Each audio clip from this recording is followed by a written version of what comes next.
It's for your own good, Mom. My son, Mark, patted my hand, the one holding the pen. My daughter, Susan, stood behind him, smiling a tight little smile I hadn't seen since she wanted the car for her senior prom.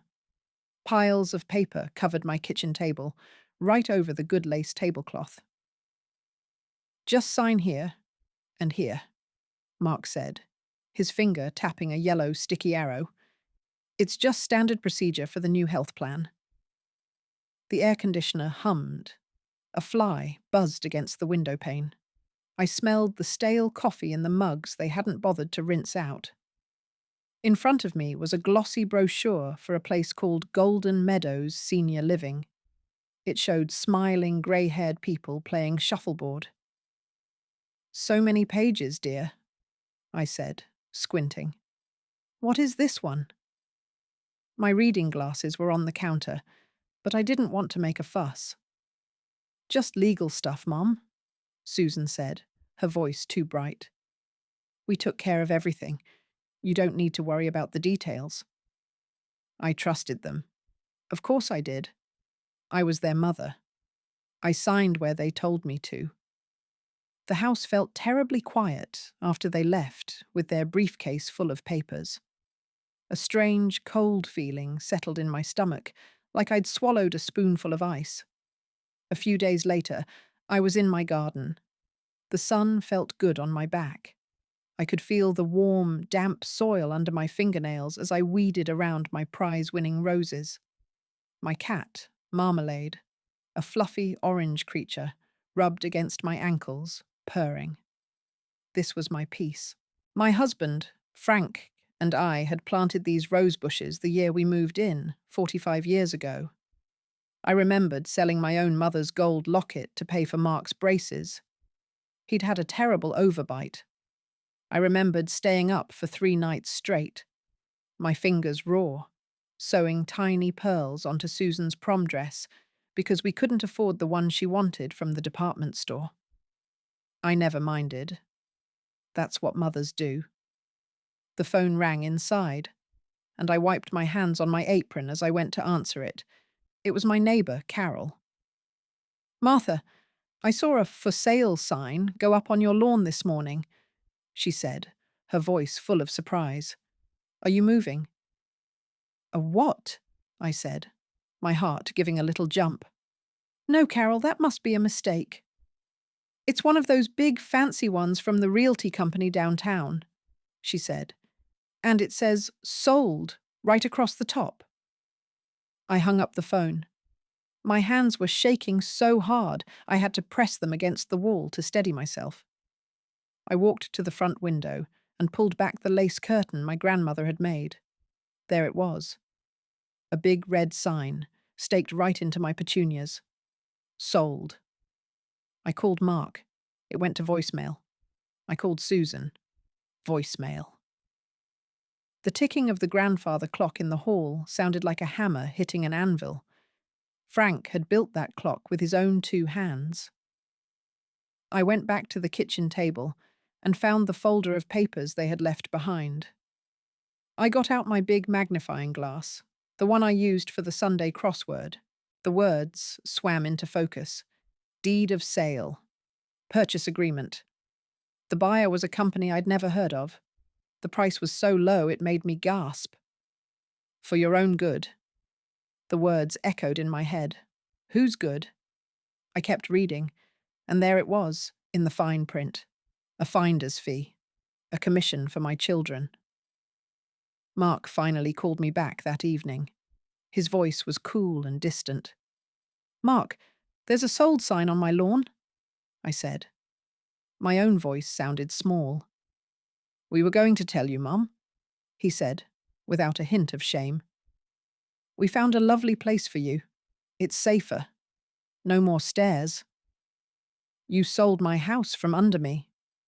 It was for your own good, he said again, like he was reciting a script. You can't manage this big place anymore. I hung up the phone. I sat in Frank's old armchair, the one with the worn spot on the armrest, and stared at the wall. Marmalade jumped into my lap, his purring a warm vibration against my chest. He was the only one in the world who wasn't lying to me. The next day was the church potluck. I made my famous four-bean casserole, but I couldn't eat a bite. I just sat there, stirring my iced tea with a plastic spoon. The big hall smelled of baked ham and jello salad, and the sound of happy chatter felt a million miles away. My friend Betty sat down next to me. She used to be a paralegal before she retired. "Martha, you look like you've seen a ghost," she said, putting her warm hand on my arm. "What's wrong, honey?" I told her everything, my voice a low whisper. I told her about the papers, the sign, the phone call.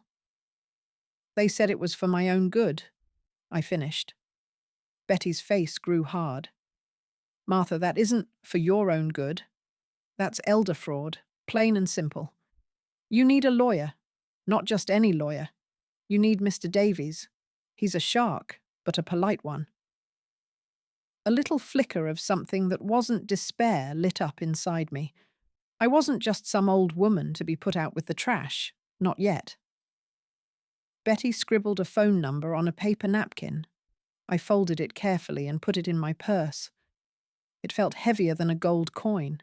The lawyer's office smelled of old books and lemon polish. It wasn't fancy, but it felt solid.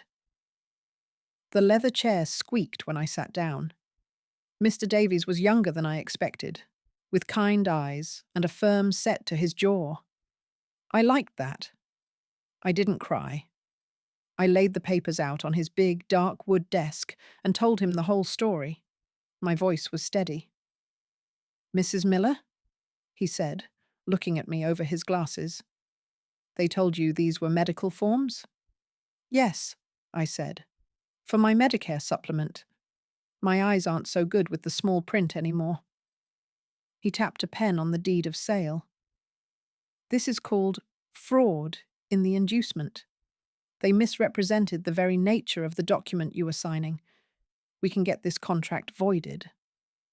A breath I didn't know I was holding escaped my lips. "Can we really?" "They picked the wrong grandmother to swindle," he said with a small smile. "Now, let's talk about protecting your assets so this never, ever happens again. Have you ever considered a living trust?" He explained what it was, a way to protect my home, a way for me to decide who gets it and when. As he talked, a little idea began to form in my mind. A quiet, perfect idea. I opened my wallet and looked at the little photo of marmalade I kept tucked inside. For the first time in a week, a real smile touched my lips. Mr. Davies's letters went out the next morning. I paid him from my Social Security savings, the little bit I put aside each month for emergencies. This felt like an emergency. I spent the afternoon pruning my roses, the snip-snip of the shears, a satisfying sound in the quiet air. I was taking back control, one thorny branch at a time. My phone rang just before supper. It was Susan. Her voice was thin, stretched tight like a rubber band. "Mum, I was just calling to check in," she started. "Mark and I were wondering, has the money from the sale come through yet?" I took a deep breath. The kitchen smelled of the chicken I was roasting. "There seems to be a delay with the paperwork, dear," I said, my voice as smooth as butter. "These things take time." "A delay? What kind of delay?" she asked, a note of panic creeping in. "The realty company said it would be fast." "I wouldn't know about that," I said, looking out the window at my bird feeder. A little blue jay had just landed. "I've hired someone to look over all the fine print for me, just to be safe." The silence on the other end of the line was long and cold. Then she hung up without saying goodbye. 2 days later, Mark's expensive sedan screeched to a halt in my driveway. He and Susan stormed up the walkway, their faces like thunderclouds. I met them at the door. I didn't invite them in. I just stood there, my hand on the doorknob, marmalade weaving between my ankles. "What is this, Mom?" Mark demanded, waving a letter in his hand. "We got a letter from some lawyer." "His name is Mr. Davies," I said calmly. "He says you're contesting the sale." Susan's voice was sharp. "You signed the papers. We saw you." "I signed what I thought were medical forms," I replied, my voice even. "Mr. Davies calls that fraud." Mark's face turned a blotchy red. "We did it for your own good. That's what you don't understand. This house is too much for you." "Is it?" I asked, looking him right in the eye. "Or was the commission just too much for you to resist?" He didn't have an answer for that. They just stood there on my porch, sputtering. For the first time, they looked small. I closed the door gently in their faces and locked it. The call from Mr. Davies came a week later. I was kneading dough for a loaf of cinnamon bread, my hands covered in flour. The sun streamed into my kitchen. "Good news, Mrs. Miller," he said. "The buyers have agreed to void the contract. They don't want to get mixed up in a fraud case. Your house is officially yours again, free and clear." A wave of relief washed over me so strong I had to sit down. I closed my eyes and pictured the sold sign being pulled out of my petunias. "Thank you, Mr. Davies. Thank you." "You did the hard part, Martha," he said. "You decided to fight." That afternoon, I baked an apple pie, Frank's favorite. The whole house filled with the warm, sweet smell of cinnamon and baked apples. I cut a big slice for myself and put a tiny flake of tuna in a saucer for marmalade. We sat together in the living room, listening to the grandfather clock tick. It sounded like a heartbeat. The house felt like it was breathing again. My next meeting with Mr. Davies was to set up the living trust. He had a new stack of papers on his desk, but this time I read every single word with my magnifying glass. He was very patient. "So, the trust will own the house," he explained.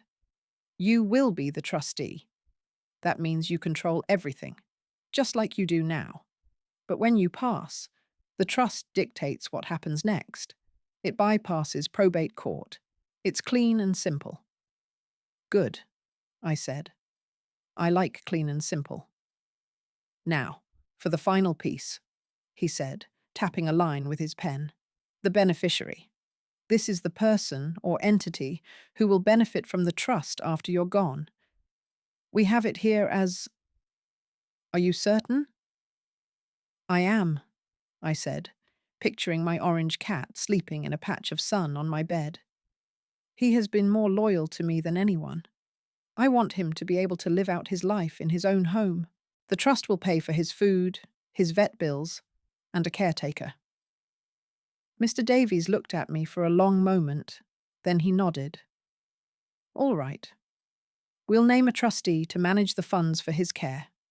And what happens after he passes on?" "After that," I said, a small smile on my lips, "the house will be sold, and the money will be donated to the local animal shelter." Mark and Susan received their copies of the new trust documents by certified mail. My phone rang so hard it nearly jumped off the table. It was Mark. He was shouting before I even said hello. "A cat! You left the house to your cat!" he yelled.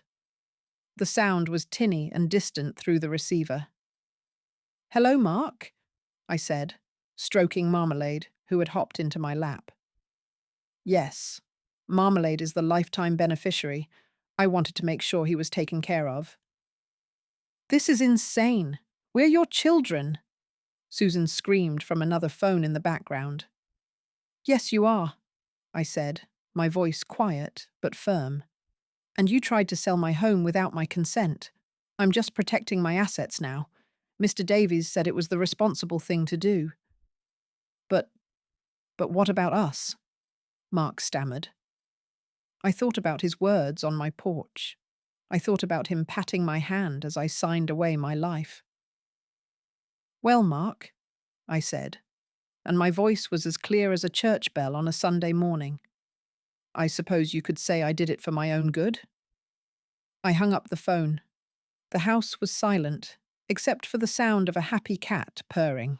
I was finally, completely, at peace. The week after my final phone call with Mark was quiet. The phone didn't ring at all. At first, the silence felt heavy, like a wool blanket in summer. But then, it began to feel like peace. I'd sit on my porch swing in the evenings, the chain making a soft, rhythmic squeak. I listened to the crickets and watched the fireflies blink in the dusk. Marmalade would stretch out on the warm concrete beside me. He didn't want anything from me except a scratch behind the ears and his dinner at 5 o'clock sharp. It was a simple kind of love, an honest one. One morning, the mail carrier brought a crisp, white envelope. It wasn't a bill. It was from the Homeowners Association. My mailbox, it seemed, was not painted the correct shade of forest green. It was hunter green. I had 3 weeks to correct the violation. I read the letter, and instead of being annoyed, I laughed. This was a problem I could fix with a trip to the hardware store and a small can of paint. This was a normal problem. A few days later, my doorbell rang. It was Susan, holding a grocery bag that looked like it was full of sad vegetables. She had a strained, concerned look on her face that I recognized. It was the same look she'd get in high school before asking to borrow money. "Mum," she said, her voice soft and full of pity. "I was just so worried. I brought you some things. Kale, some probiotic yogurt." "That's thoughtful, dear," I said, not moving from the doorway. "But I just did my shopping yesterday."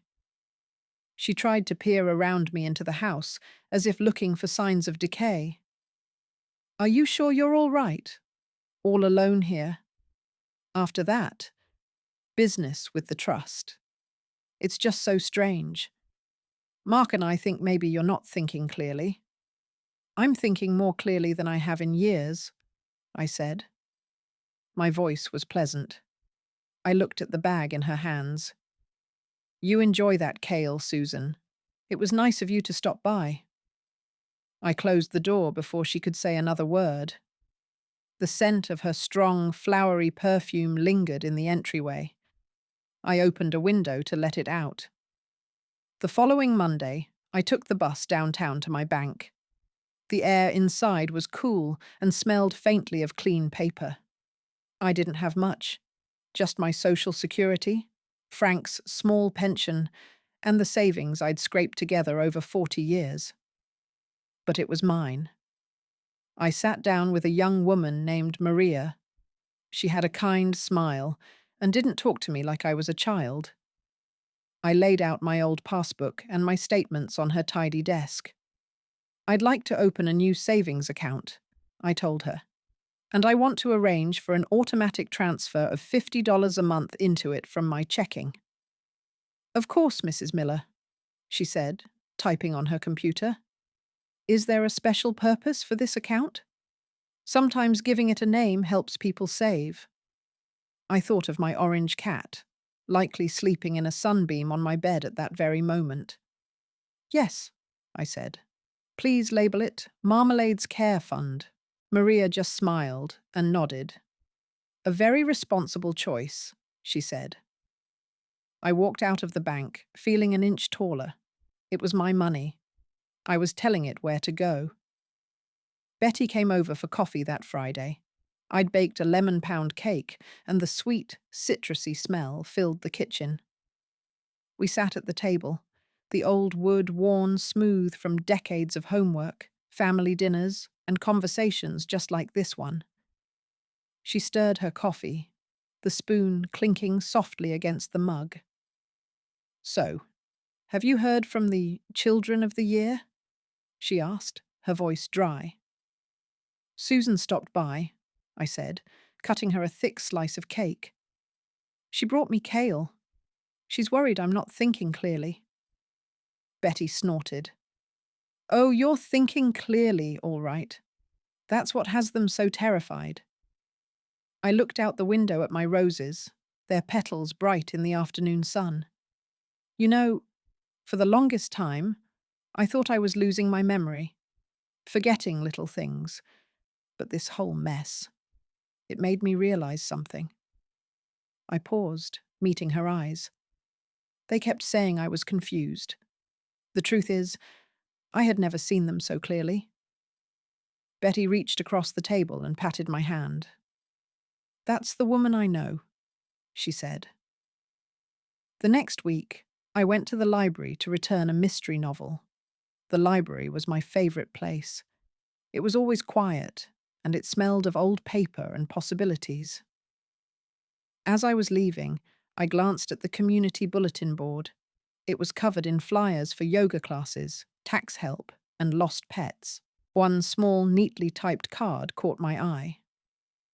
The Page Turner's Book Club meets Tuesdays at 2 p.m. New members welcome. The book for the month was one I had been wanting to read. I stood there for a long moment, my hand on the library door. A little flutter of fear went through me. It had been a long time since I'd done something new, all by myself. Then I thought of Susan's pitying face, of Mark's angry voice. I turned around and walked back to the main desk. The librarian looked up, her glasses perched on her nose. "Can I help you?"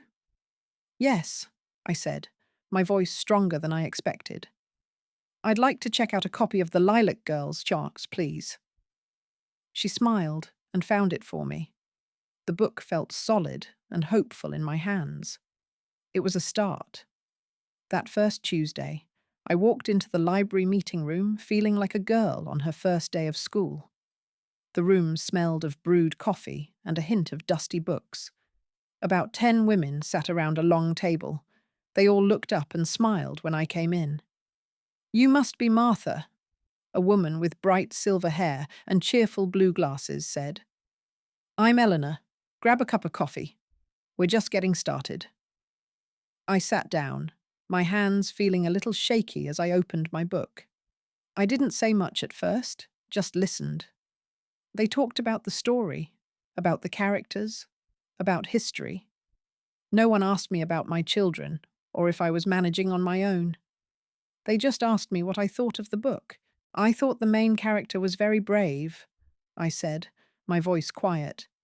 She kept going, even when everyone told her she couldn't. Eleanor nodded. "Sometimes, that's all you can do, isn't it? Just keep going."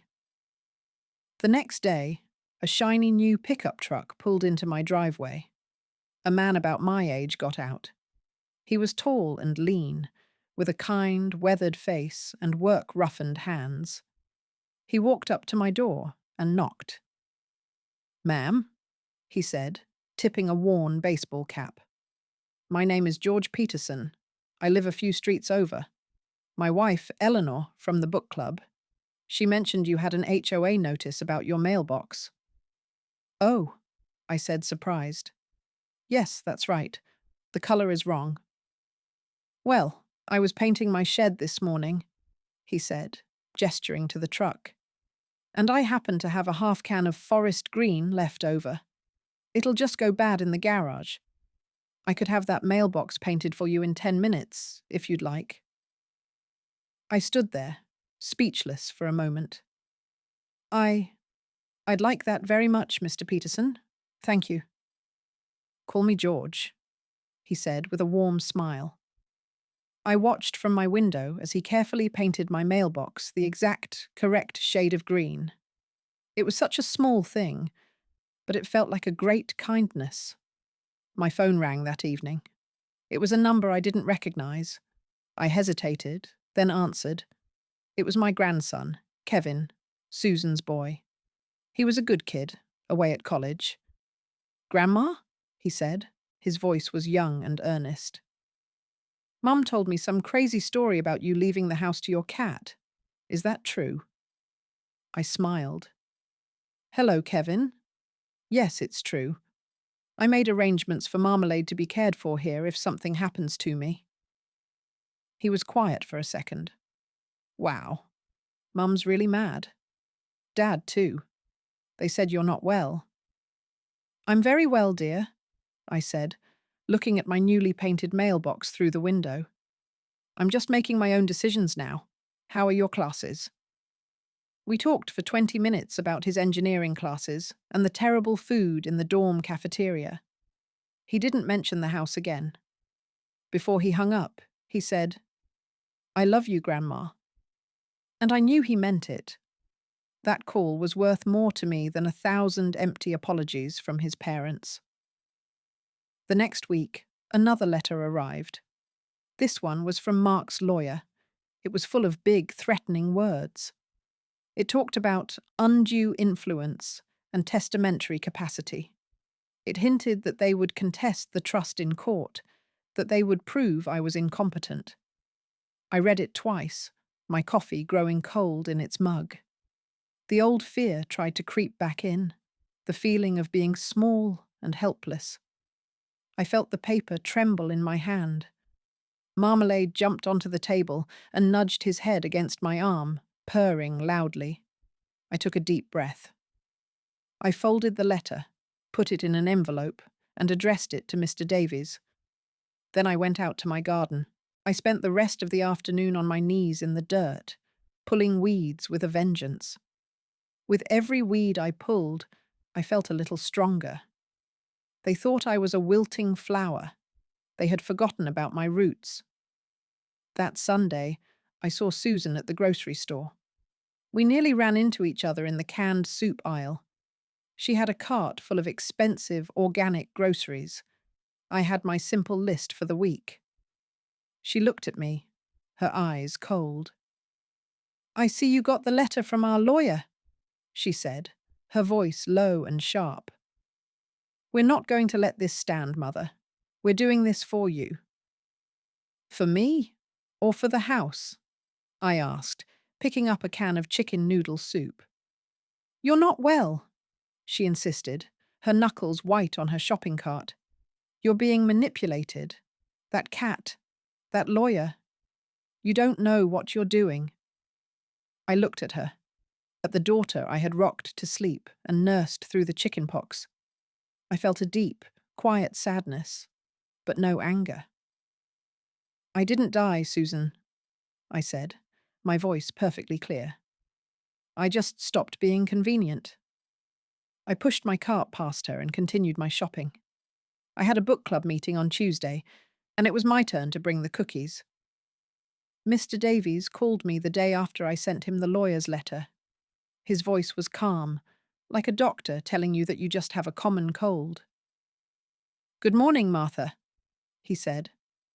I received the letter from your children's attorney. It's standard procedure. All bark and no bite. They say they're going to prove I'm incompetent, I said, twisting the telephone cord around my finger. To do that, they would have to file for a conservatorship, he explained. They would have to prove to a judge that you cannot manage your own affairs. From what I've seen, you're managing them better than ever. Don't you worry. We will respond accordingly. His confidence was contagious. I hung up the phone and felt the knot in my stomach loosen. He was right. I was paying my bills. I was tending my garden. I was even making new friends. If this was incompetence, I quite liked it. The book club became the highlight of my week. I learned that Eleanor had been a history teacher. A quiet woman named Sarah was a retired nurse. We were all different, but we had the books in common.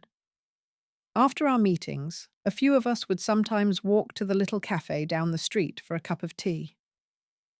You seem much brighter these days, Martha, Eleanor said one afternoon, over the clink of our teacups.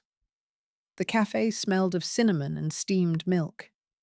I feel brighter, I admitted. For a while there, I felt like I was fading, like an old photograph left out in the sun. I know that feeling, Sarah said softly, looking into her cup.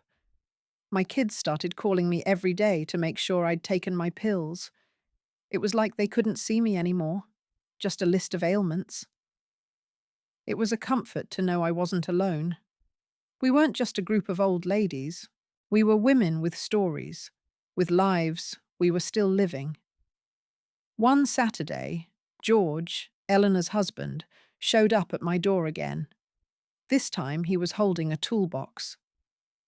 "Eleanor says your back screen door has a squeak that could wake the dead," he said with a grin.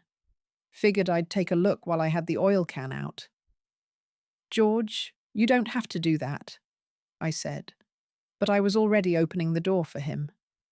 "Nonsense," he said. "Keeps me out of trouble." He fixed the squeak in under a minute. Then he noticed my lawnmower in the garage. Before I knew it, he was showing me how to change the oil and sharpen the blade. He didn't just do it for me. He showed me how, explaining each step in a simple, respectful way. He treated me like a person who could still learn. It had been a long time since anyone had done that. "There," he said, wiping his hands on a rag. "Good as new. You just have to know how to take care of things." The response from Mr. Davies to my children's lawyer must have been a strong one.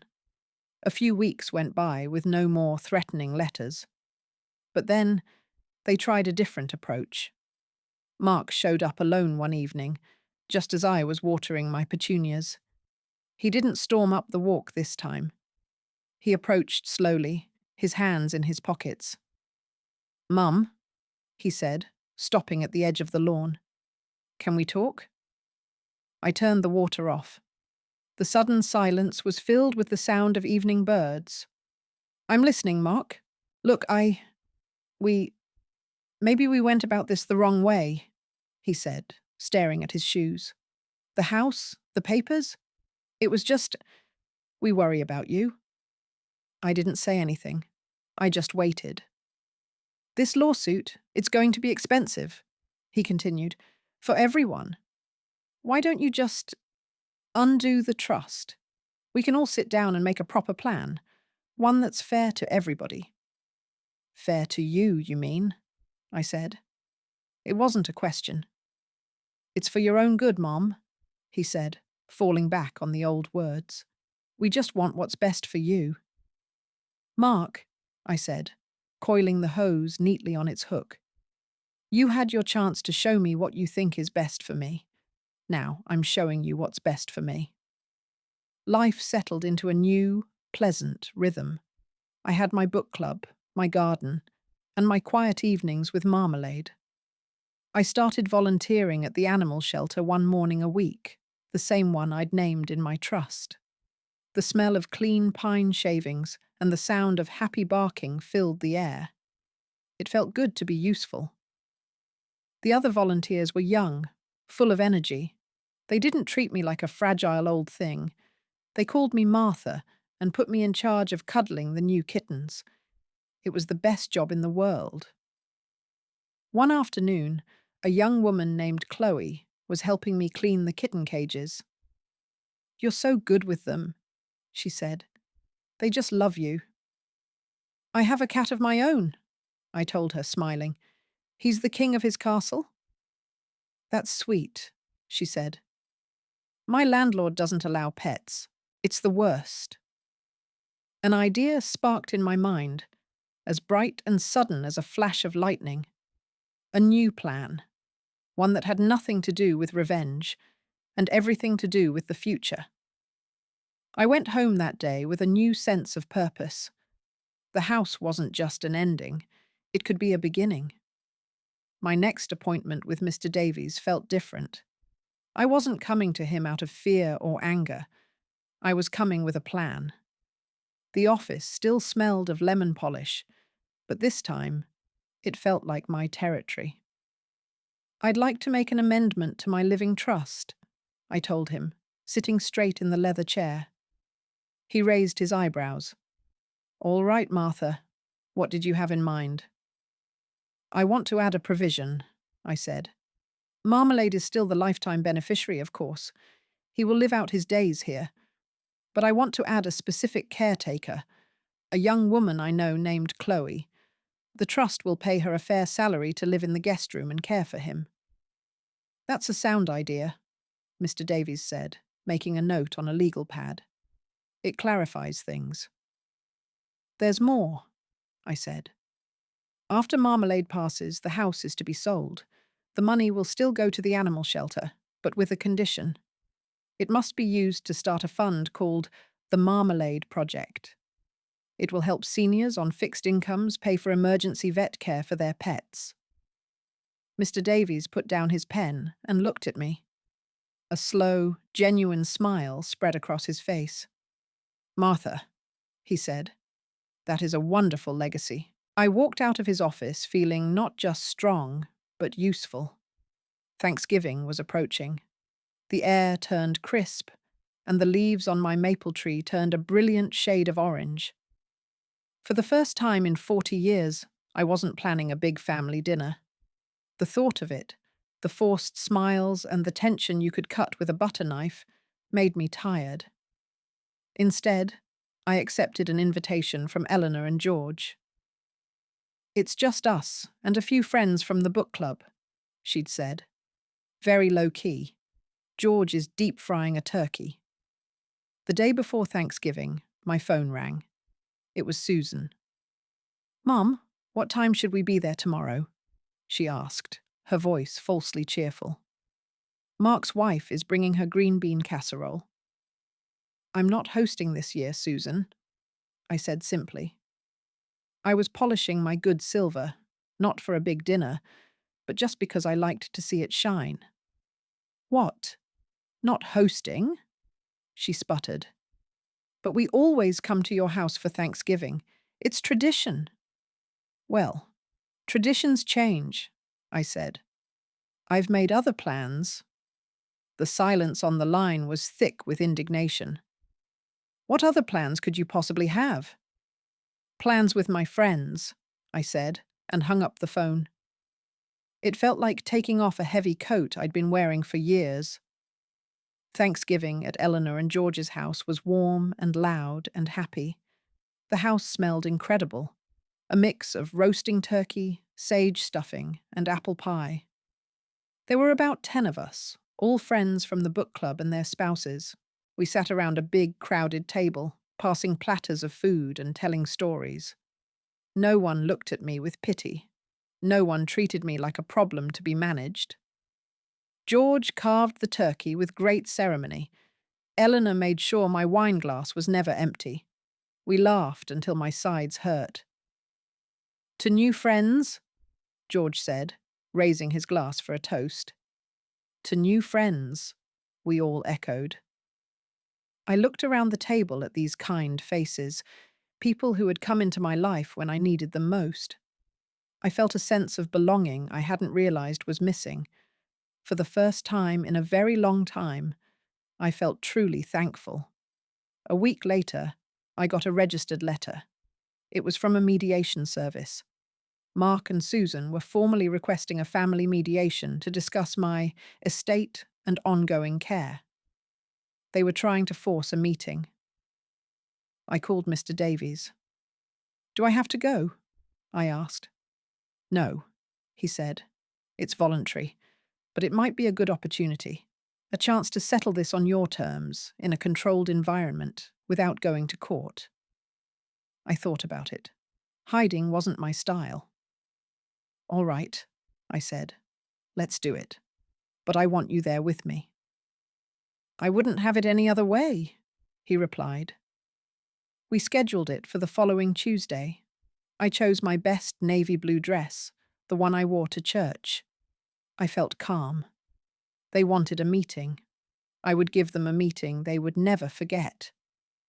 The mediator's office was on the top floor of a downtown building. The room was bland, with grey walls and a long, polished table. It smelled of nothing. Mark and Susan were already there, sitting on one side with their lawyer, a man with a sour face. They looked stiff and uncomfortable in their expensive suits. I sat down opposite them, with Mr. Davies beside me. He placed his briefcase on the table with a soft, solid click. The mediator, a calm-looking woman, explained the rules. Mark spoke first. He talked about his love and concern for me. He talked about the big house, the stairs, my declining memory. Susan chimed in, her voice full of false sympathy, about how lonely I must be, how confused. All we want, Mark finished, looking at the mediator, is to ensure our mother is safe. We think a professionally managed care facility is the best option. Selling the house is the only way to fund it. It's for her own good. The mediator turned to me. Mrs. Miller, would you like to respond? I took a sip of water. I looked at my children. Then I looked at their lawyer. I have made my arrangements, I said, my voice steady and clear. My home is in a living trust. My finances are in order. My future is provided for. Mr. Davies slid a folder across the table. Here are the amended trust documents, he said. As you'll see, everything is quite clear. Susan snatched the papers. Her eyes scanned the pages, her expression shifting from confusion to disbelief, and then to pure, unvarnished rage. Mark read over her shoulder, his face turning pale. A caretaker, Susan whispered, her voice cracking. You're paying a stranger to live in our house and take care of a cat? Marmalade has been a better companion to me than you two have been for the last 10 years, I said calmly. And the money from the house will help hundreds of other animals and the seniors who love them. It's my legacy. They sat there, stunned into silence. The only sound was the faint hum of the city traffic outside the window. I had taken their power away, not with anger, but with a pen and a plan. I had written my own ending. Mark's lawyer cleared his throat and shuffled his papers. The meeting was over. Susan was staring at the trust documents on the table as if they were a snake. Her face was pale. Mark just looked defeated, all the bluster gone out of him. Mr. Davies and I stood up. I believe we're done here, he said politely. We walked out of the room and didn't look back. In the lobby, while we waited for the elevator, Mark and Susan caught up to us. How could you do this to your own family?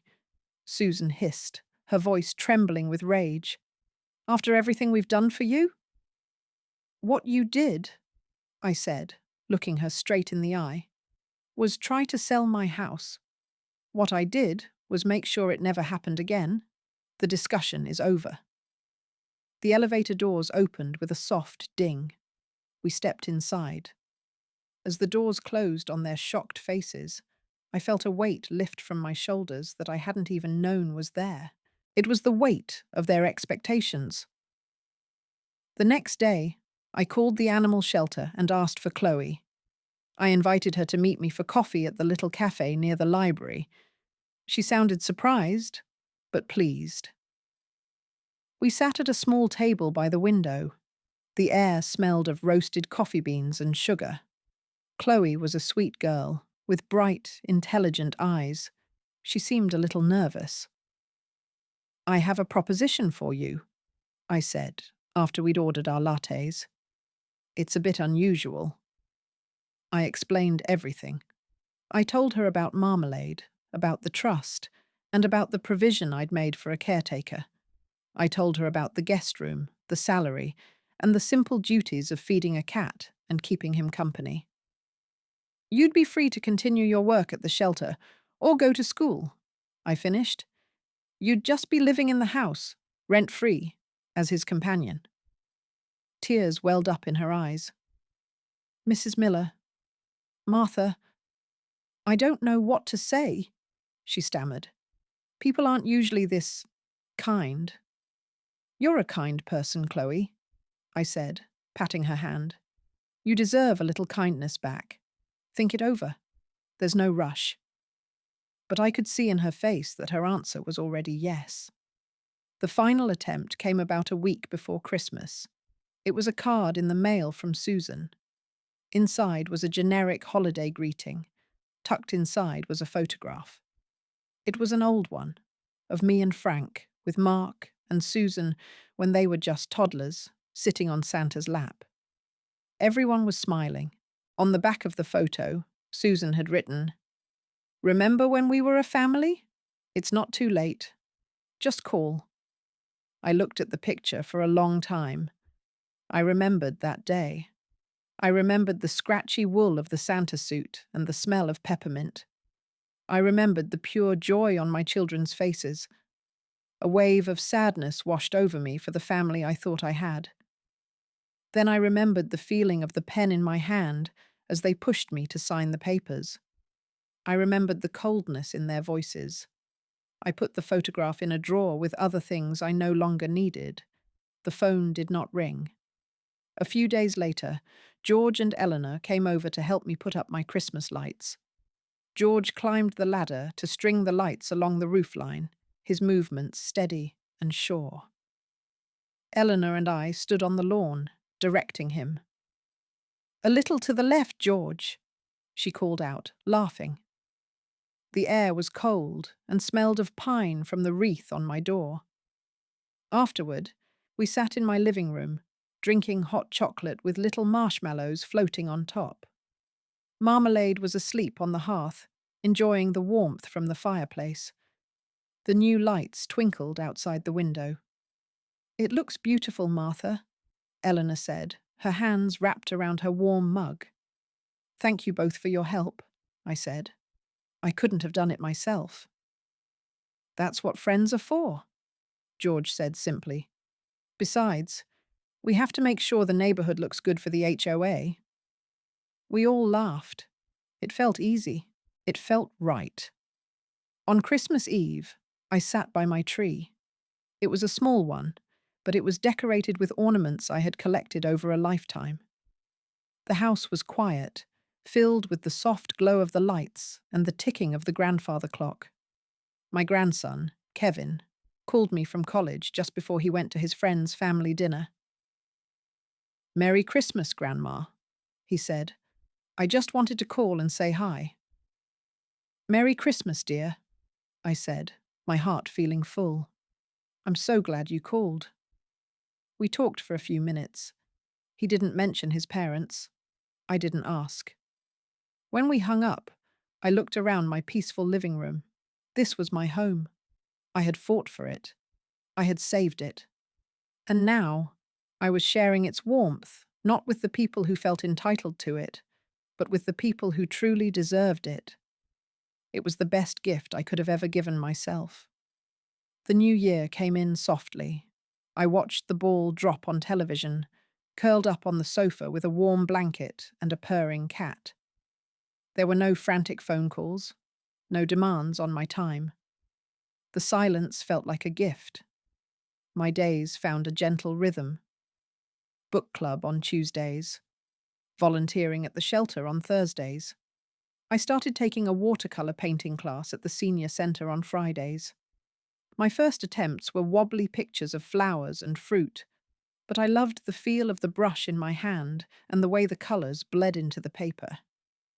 One afternoon, George Peterson stopped by. He had a piece of wood with him, sanded smooth. "I was thinking," he said, turning it over in his hands. "Your house number is a little faded. I could make you a new sign. Carve the numbers in, paint them nice and bright." "George, that's too much trouble," I said. "It's no trouble at all," he insisted. "It's a hobby. Gives me something to do." He came back a week later with a beautiful new sign, the numbers clear and elegant. He hung it up for me right next to the front door. Every time I saw it, I smiled. It was a sign that this was my house, cared for by friends. Spring arrived, and with it, my garden began to wake up. The first green shoots of my daffodils pushed through the dark soil. I spent my mornings outside, my hands in the dirt, feeling the warmth of the sun on my back. The world smelled of damp earth and new beginnings. Chloe started coming over on Saturdays.